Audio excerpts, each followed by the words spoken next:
Savoir compter les choses, c'est très important, tant pour les statistiques que pour des données à afficher côté utilisateur.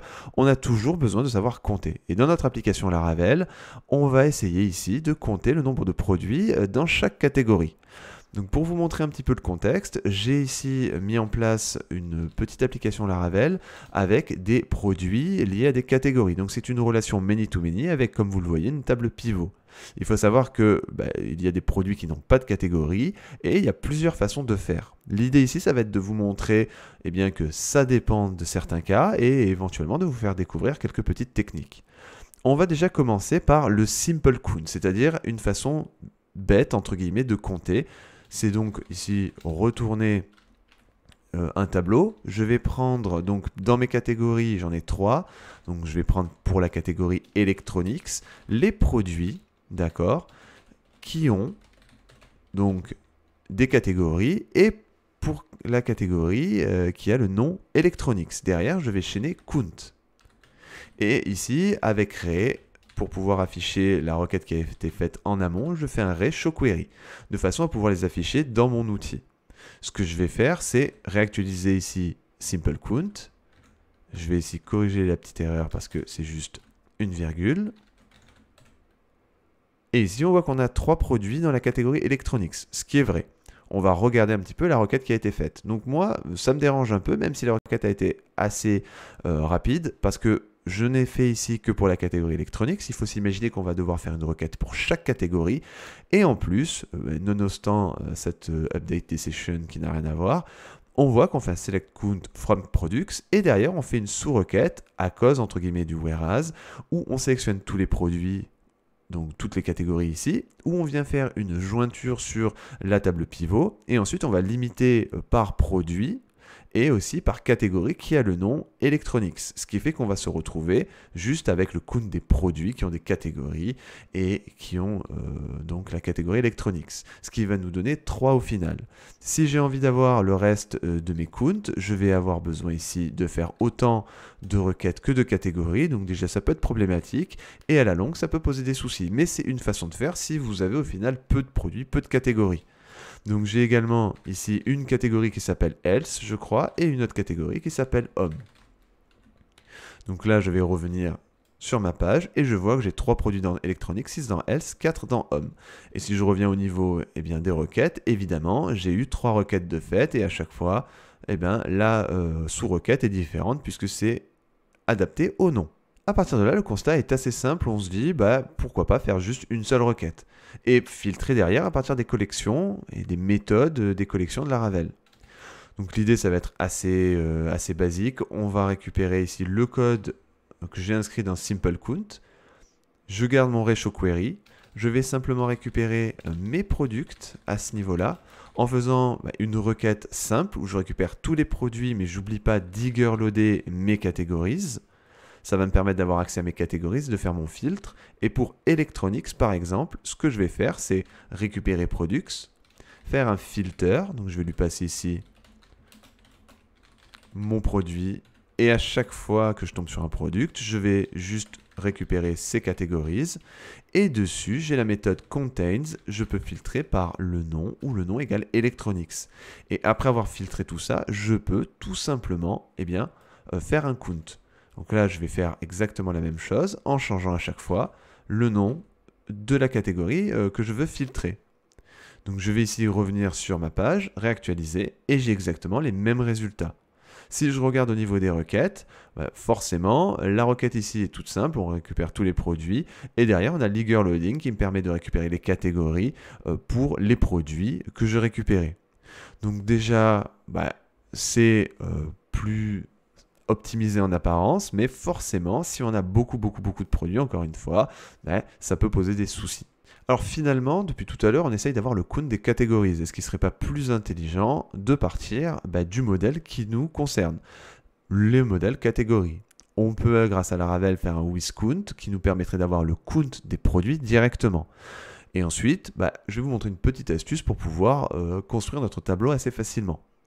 Donc ici, ce que je vais faire, c'est comme j'ai précisé, partir des catégories. Et cette fois-ci, je vais faire un withCount products. À partir de là, je vais rapidement faire un DD de ce que je récupère ici. pour vous montrer directement la tête que ça a. Si je réactualise, on voit qu'on a évidemment un tableau de 3 catégories, parce qu'on n'en a que 3, et on a notre modèle, et on a pu avoir un product count. Donc là, j'ai directement l'information que je veux. C'est déjà bien.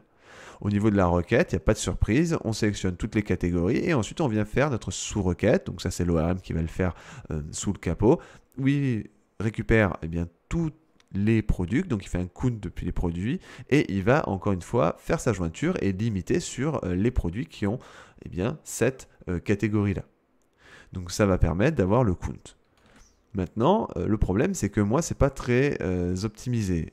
On va essayer de jouer sur les clés de façon à pouvoir reconstruire notre tableau. Ça serait cool si on pouvait remplacer en fait les clés 0, 1, 2 et plus par le nom de la catégorie. Ça c'est quelque chose que l'on peut faire assez facilement avec la méthode KeyBy. KeyBy c'est vraiment quelque chose qui peut vous sortir du pétrin et avoir une logique plus propre assez vite. Donc là je vais tout simplement faire un KeyBy name, ce qui va me permettre de cléifié entre gros guillemets par le nom de la catégorie. Si je réactualise, j'ai plus 0, 1, 2, mais j'ai Electronics, else et Home. Maintenant, le tableau à créer est assez simple. Je vais renvoyer mon tableau. Je vais avoir Electronics. Et ensuite, ici, ce que je fais, c'est que je fais Electronics. Je vais ici récupérer la bonne clé.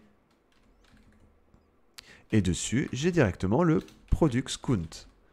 Évidemment, je duplique ça pour else et pour home. Je vais réactualiser et on se retrouve avec le bon résultat. Ici, bon, vous pourrez juger de l'efficacité des requêtes. Encore une fois, ça dépend.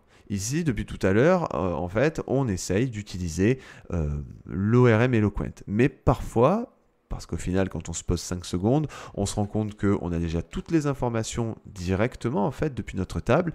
Et nous, tout ce qu'on veut, c'est faire la somme des catégories ici depuis notre table et en fait compter combien de fois il y a cet ID là, combien de fois il y a cet ID là et combien de fois il y a cet ID là. Et ça, c'est quelque chose d'assez simple à faire, où on va pouvoir se débarrasser des modèles, parce qu'on n'oublie pas qu'à chaque fois qu'on appelle un modèle, on l'hydrate, et certains modèles peuvent être relativement chargés. Ici, on va plutôt utiliser la façade DB, et on va utiliser une requête en row. Donc ici, je vais plutôt directement faire un select, et je vais pouvoir ici faire un select depuis la table qui m'intéresse, c'est-à-dire la table catégorie product. Et le problème, c'est qu'à l'intérieur, on voudrait, comme je vous ai montré dans cette table pivot, mettre un count à 1 qui s'incrémente si la catégorie est à 1. Donc là, ça nous ferait 1, 2, et ça serait 1, 2, 3, et ça serait tout. Pour 2, ça ferait 1, 2, 3, etc. Et pour 3, ça ferait le même count. Le problème, c'est qu'on ne sait pas faire de if-else en réalité avec SQL. Parce que là, ce que je vais écrire à l'intérieur, c'est vraiment une requête SQL pure. Donc, on va tout simplement faire un case. Alors, je vais vous montrer. L'idée, ça serait déjà de faire un count et de lui attribuer un alias. On veut le count as, donc, electronics count. On aurait notre count as else count. Et enfin, on aurait le count as home count. Et là, on ne met pas de virgule. Maintenant, je vais faire un count et je vais faire un case when catégorie ID égale 1, parce que là, c'est 1, c'est l'ID de ma catégorie. Et ici, on va faire then 1 end. Voilà. On n'a plus qu'à dupliquer ça et réadapter. À chaque fois, ici pour le else, que ça sera la catégorie ID à 2, ça fera 1. Et à chaque fois que ça sera 3, ça fera 1. Et maintenant, donc si je DD de ça, on va le DD de suite. Je vais faire ici ma DB. On va faire un DD de ceci. Je réactualise et j'ai un tableau. Donc on va afficher directement ce qu'on a. Et donc à 0, on a l'objet avec une clé qui concerne nos counts et la valeur qui est faite. Ça nous permettra très facilement de créer en fait le tableau qu'on fait depuis le début. Donc, si vous voulez, on va le faire rapidement. On va directement associer le 0 ici. Et là, j'ai plus qu'à faire un DB electronics count, else, ça sera donc else count, et pour homme, ici, ça sera homme count. De cette façon, on va revenir sur notre tableau et on est bon. On a récupéré tout ça. Et forcément, si je reviens et que je regarde la requête qui a été faite, et bien en fait, on a strictement ce qu'on a inscrit à l'intérieur. Donc voilà un petit peu comment utiliser les counts, faire des counts avec Laravel pour compter des choses plus ou moins facilement, plus ou moins rapidement et qui dépend des cas. Je vous remercie pour votre fidélité et je vous donne rendez-vous dans la prochaine vidéo.